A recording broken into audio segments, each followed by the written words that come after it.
नमस्ते दोस्तों, और हिंदी रीपो में आपका बहुत बहुत स्वागत है। आज हम बात कर रहे हैं ईरान में चल रहे एक बहुत ही बड़े संकट की। एक ऐसी मुश्किल जहां हजारों लोगों की जान चली गई है और इसका सीधा सीधा असर हम पर यानी भारत पर भी पड़ रहा है। तो देखिए, ईरान में जो मानवाधिकार समूह हैं, उनके हिसाब से 3,428 से भी ज्यादा मौतें हो चुकी हैं। ये आंकड़ा वाकई दिल दहला देने वाला है और दुख की बात यह है कि ये हर दिन बढ़ता ही जा रहा है। और इसी भयानक माहौल के बीच हमारी अपनी भारत सरकार ने एक बहुत ही गंभीर चेतावनी जारी की है। तो सवाल ये है कि आखिर ईरान में हो क्या रहा है, ये इतना खतरनाक क्यों हो गया है, और सबसे ज़रूरी बात, इससे भारत को क्या फ़र्क पड़ता है। चलिए इसे आसान भाषा में समझते हैं। देखिए, जो कुछ समय पहले तक बस छोटे मोटे विरोध प्रदर्शन लग रहे थे, वो आज पूरे देश में आग की तरह फैल चुके हैं। और अब ये ईरानी सरकार के लिए पिछले कई दशकों की सबसे बड़ी चुनौती बन गए हैं। ये सब शुरू कैसे हुआ, ये जानना बहुत जरूरी है। ये किसी एक वजह से नहीं हुआ है।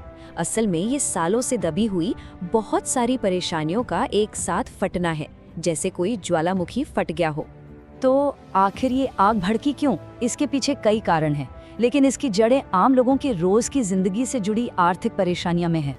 आप सोचिए, जब पैसे की कीमत घटने लगती है, खाने पीने की चीजें महंगी हो जाती हैं, तो गुस्सा तो आएगा ही। तो इसी महंगाई ने एक चिंगारी का काम किया। लेकिन जल्द ही ये विरोध प्रदर्शन सिर्फ पैसे की तंगी के बारे में नहीं रह गए, बल्कि ये देश को चलाने के तरीके में बड़े बदलाव की मांग बन गए। लोगों का गुस्सा अब भ्रष्टाचार और अपनी आज़ादी पर लगी पाबंदियों के खिलाफ भी फूट पड़ा है। और आप यहाँ देख सकते हैं कि हालात कितनी तेजी से बिगड़े हैं। मतलब कुछ ही हफ्तों में सब हाथ से निकल गया। ये सब शुरू हुआ था तेहरान के एक बाजार में दुकानदारों की एक छोटी सी हड़ताल से, और देखते ही देखते ये पूरे देश में एक बड़े विद्रोह में बदल गया। अब जब लोग सड़कों पर उतरे, तो सरकार ने इन प्रदर्शनों को दबाने के लिए, या यूं कहें कि कुचलने के लिए, बहुत ही सख्त कदम उठाए हैं, और इन कदमों की पूरी दुनिया में आलोचना हो रही है। सरकार की एक बड़ी चाल ये है कि उसने पूरे देश में इंटरनेट बंद कर दिया है। क्यों?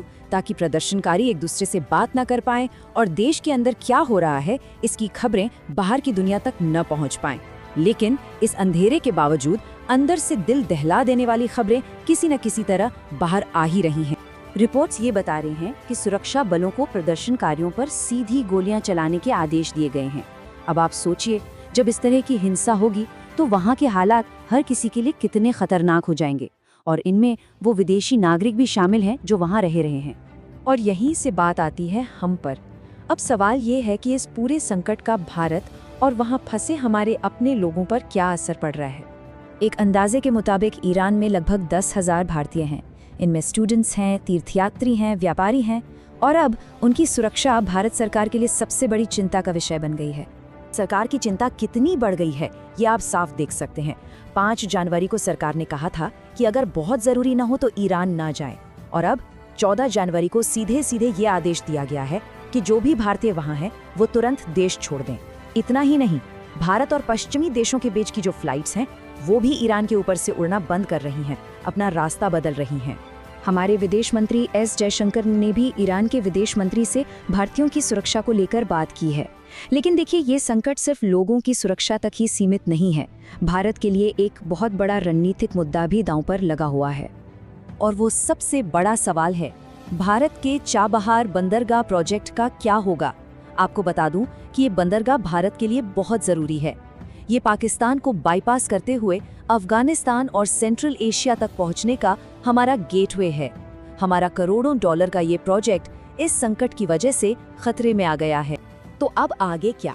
ईरान का भविष्य तो अनिश्चित है ही, लेकिन अब ऐसा लग रहा है कि दुनिया की बड़ी बड़ी ताकतें भी इस लड़ाई में खिंची चली आ रही हैं। अमेरिकी राष्ट्रपति डोनाल्ड ट्रंप के इस एक मैसेज ने मदद रास्ते में है, तनाव को और भी ज्यादा बढ़ा दिया है। अब पूरी दुनिया ये देख रही है कि क्या दूसरे देश भी इस आग में कूदेंगे।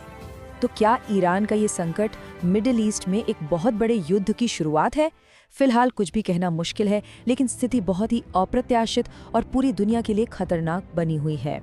इस तेजी से बदलती हुई खबर पर और भी जानकारी के लिए और ऐसे ही मुश्किल विषयों को आसान भाषा में समझने के लिए हिंदी रीपो को सब्सक्राइब करना बिल्कुल न भूलें। देखने के लिए आपका शुक्रिया।